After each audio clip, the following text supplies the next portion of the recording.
Shadow Tactics: Blades of the Shogun, released in 2016 by a smallish AA studio called Mimimi Games, belongs to the stealth infiltration genre, reminiscent of early Metal Gear Solid, except that it's set in feudal Japan and the characters that you control fit the archetypes that you might expect from an espionage story with that kind of setting.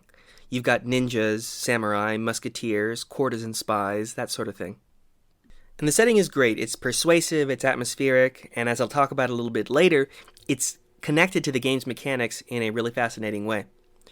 But the one thing that sets Shadow Tactics apart from other stealth titles most of all, in my opinion, is its camera angle. Shadow Tactics plays from a top-down perspective, the kind of thing that you normally get in CRPGs like Baldur's Gate and Pillars of Eternity, or in RTS games like StarCraft. I find this camera angle fascinating because it contradicts the basic design principles of basically every stealth game I've ever played. The stealth games that I've played either use a third-person over-the-shoulder camera, like The Last of Us or even Splinter Cell back in the day, or if they're not over-the-shoulder, they go for a first-person camera, like in Dishonored or Prey, which is one of my personal favorites. The point of this kind of camera placement is to limit your field of vision. That's because in real life, when you're sneaking around a village or a building or whatever, you can only ever see what's directly in front of you. And typical over-the-shoulder or first-person cameras from stealth games try to recreate that experience for the player. The idea is you perceive only what your character would perceive. Even the old-school fixed camera angles of Metal Gear Solid on PS1 obeys that basic stealth game principle that you use the camera to limit the player's field of vision, because those camera angles only ever give you a partial view of the field that you're trying to infiltrate. So in general, prior to playing Shadow Tactics, I always thought that limiting what the player can see is kind of an essential part of stealth gameplay. That's how you put the player in the perspective of your avatar. It's how you create immersive suspense. It makes it so that whenever you sneak past an enemy, you're always just a little bit paranoid, a little bit scared that they might turn around and see you. But you wouldn't be able to tell because they're behind you and behind the camera, and you just can't see what they're doing. But Shadow Tactics: Blades of the Shogun does something entirely different, as you can see from the footage on the screen. You play with what I'd call a god's eye view, a perspective from which you can see everything, far more than the avatars that you can control would ever be able to see. And you can also interpret everything presented to you just at a glance. You always know if people behind you can see you or not. You can see people on the other side of a wall who can't see you. You can keep track of 5 or 6 people at a time, whether they're a block away or a few feet away or some mix of both. And, to top it all off, there are also mechanics that allow you to stop time altogether, so you can think really carefully about how to make your next move. All this contributes to a feeling that you are operating with omniscience from a god's eye view, with complete knowledge of the field of infiltration. It's very different from those typical stealth games I was talking about before, which only ever let you see a part of what's going on, and which create challenge and suspense by making sure that you never have that god's eye view perspective. The only genuine limitation to your knowledge that I can think of in Shadow Tactics comes in the form of a sightline mechanic. You can track the sightline of a single enemy at a time, which is represented by a bright green cone. If you walk in the cone, the enemy spots you. This mechanic introduces a limitation to your knowledge just because you can only ever track one enemy sightline at a time. Sometimes there'll be 2 or 3 enemies that are kind of talking to each other, and you'll wish you could track them all, but you can't. You have to pick the one that matters most for your purposes. So that's the one context in which you might feel limited by your perspective on your enemies as you try to infiltrate some hostile zone. But it is a small limitation. Okay, so we've seen that the big thing that makes Shadow Tactics unique as an entry in the stealth infiltration style of game is its top-down camera angle. It gives the player complete knowledge of everything in the field of play. When I played through the game, the main question that I kept asking myself is why developer Mimimi Games chose this camera. I know that it's a different way to do things, and I know that developers are always trying to find a way to distinguish their games from the pack, but what is it exactly that makes a top-down camera, with its god's eye view, a good way to do stealth?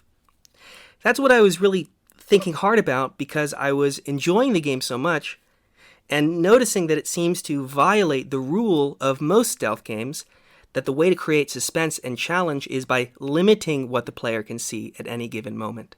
Shadow Tactics does exactly the opposite of that. It lets you see everything all the time.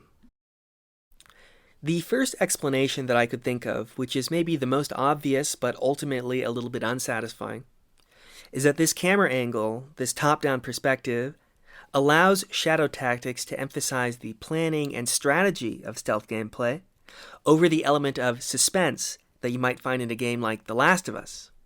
After all, the game is called Shadow Tactics. Shadow stands for stealth, and Tactics stands for the strategy and planning.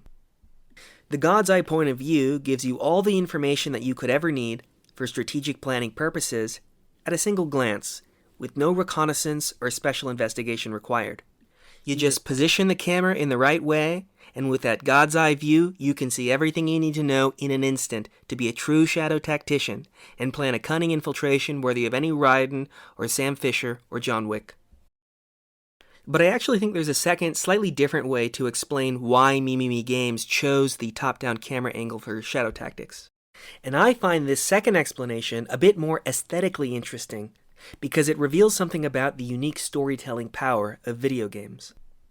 Now, I just observed that the top-down camera gives you complete knowledge of the playing field, and along with this knowledge, you get constant, total tactical control over your enemies. I think that this complete sense of tactical control that you enjoy from the camera has a unique way of allowing you to inhabit the perspective of the characters that you control and experience the world in the same way that they do. You see, Shadow Tactics is ultimately a game about ninjas and spies who have been tasked to save an empire. I'm talking the cream of the crop, ultra-elite types whose training and experience allows them to operate on a totally different plane with near superhuman levels of efficiency. These are the kind of people who, when they're in the field, conducting an infiltration, are constantly scanning for information, aware of everything around them, and constructing mental maps that cover all sources of danger and contingency. And they do it second nature. That's how these ninja types work in the archetypes that you see in movies. They hear a noise in the distance to their left, and somehow this noise gives them knowledge of 3 different patrols that are going on a block away. So in the fiction of the game, the legendary heroes that you control all have that incredible capacity to visualize their environment with near omniscience as if from a god's perspective. I actually think that Shadow Tactics uses its top-down camera angle to recreate that legendary ninja perspective of omniscience for the player to inhabit. The god's eye view of the action that the camera gives the player constitutes a kind of reflection or representation of that omniscience possessed by the character that the player controls. It shows to our eyes what the mind of a true ninja would see, as it gathers perceptual clues from the environment and reconstructs them into a mental map. If Shadow Tactics played like an ordinary over-the-shoulder third-person stealth game, the player just would not be able to share in the total knowledge of the field that the legendary ninja always has by gathering and refining and interpreting perceptual clues. And that's because ordinary people like you and me just aren't that good at interpreting environmental clues, at least not compared to the heroes of legend that we control in the game. But as Shadow Tactics helps us to see, if you just place the camera in the right location, suddenly you have the same knowledge and the same tactical control as the character that you are playing. And you are able to act with all the strategic finesse that such a character would him or herself employ in the field of action. One of the things that I like most about games, and that I seek when I'm looking for new games to play, is that they find ways to let you inhabit the perspective and mind of people unlike yourself. They let you experience the world differently and taste what it's like to possess and exercise skills that you can never hope to have. And I think that Shadow Tactics, Blades of the Shogun, is a great illustration of how games can achieve this. It's as easy as placing the camera in a top-down perspective. Suddenly, you can think and plan and strategize with the superhuman knowledge of a legendary ninja assassin. And that's why I recommend anybody who's watching, you the viewer, to play this game if you haven't already. Although let's be real, if you're watching this, you probably searched for the game already in YouTube, you know about it, you've probably played it, and you probably love it. And that is all I really have to say for now. My name's Chumpy, and thanks for watching.